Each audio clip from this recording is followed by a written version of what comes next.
Hello, I'm Jay and I'm currently studying Business Studies at Leeds Beckett University.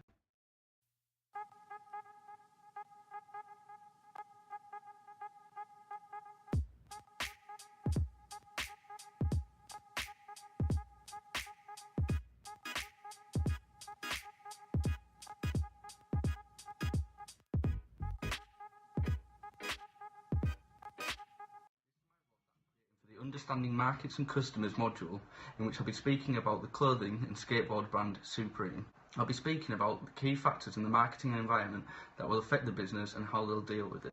Marketing is largely based around the customer, as the business has to ensure the customer is satisfied in order to keep business going and keep profits coming in. In April 1994, Supreme opened its doors on Lafayette Street in downtown Manhattan and became the home of New York City skate culture. We've since moved on from just skate culture and have now become one of the leading urban clothing brands with one of the largest social media platform followings. The brand has become so well known, it's now moved from just clothing and skate culture to accessories and even been putting the logo on bricks, pencil cases and other selected items. Despite the very large following, Supreme has only 10 stores worldwide and an internet store.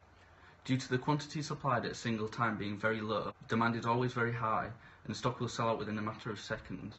Due to Supreme leading their market, there's very few competitors, with the majority of them actually collaborating with different clothing brands. Macro and micro environmental factors are largely uncontrollable and the business has to change in order to survive in the market. Whether these adaptations are big or small, every business must do it in order to satisfy the customer and meet new legislations and the government's needs. Economic factors affecting Supreme. The economic cycle features prosperity, recession, depression, then recovery.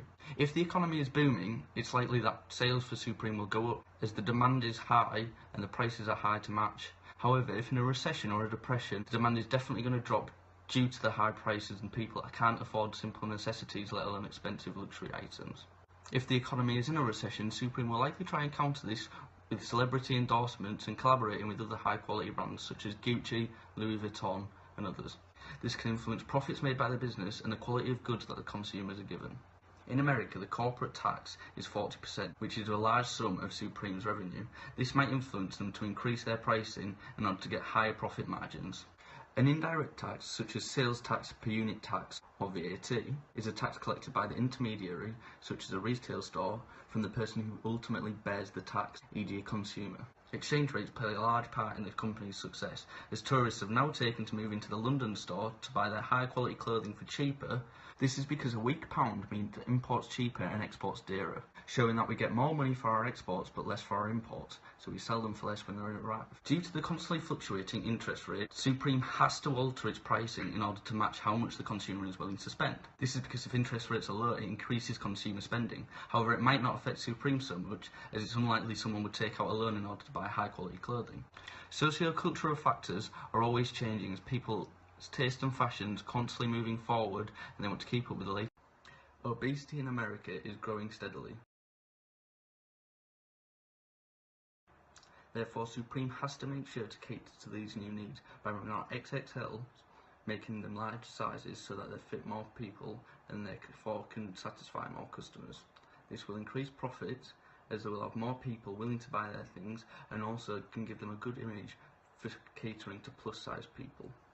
Supreme initially produced their clothing in New York City, however have now moved into China as they've grown in order to take advantage of the cheap labour, with it only being 1.31 British pounds per hour as minimum wage. The quick uprising of social media has also allowed them to gain more than 1.5 million followers, which has allowed them to reach more people in a short space of time. These stats and statistics show just how vital technology is to Supreme. 4 million total visits, an average visit duration of 4 minutes 36. And pages per visit is 30.43. This just shows how well it's doing online. Supreme have had numerous run-ins with other companies over copyright issues, as example. Quite obviously, this made Nike want to file a report against them. These legislations are put in place in order to stop them stealing other companies' ideas without giving them credit for it, therefore not sharing the profits or the customers. Despite the controversy this caused, it actually gained a lot of support for Supreme. A lot of people thought it was a big publicity stunt, so therefore they got a lot of market share from it and it was a good marketing stunt. Regulatory bodies in the fashion industry are very important. BMI, the body mass index, works on making sure that models aren't unhealthy. This is because lots of models are seen to be skinny, which is supposedly the perfect body. However, this works on protecting the models so that they don't get ill in trying to work their dream. Supreme's marketing strategy is a product-orientated approach. They're good at making new, innovative designs, so they just stick with it and keep going. This is what advances fashion. To conclude, employees are probably losing importance due to the few open stores in comparison to the demand of the role, whereas a loyal customer base will always be very important, hence why the marketing strategies will largely be aiming towards them.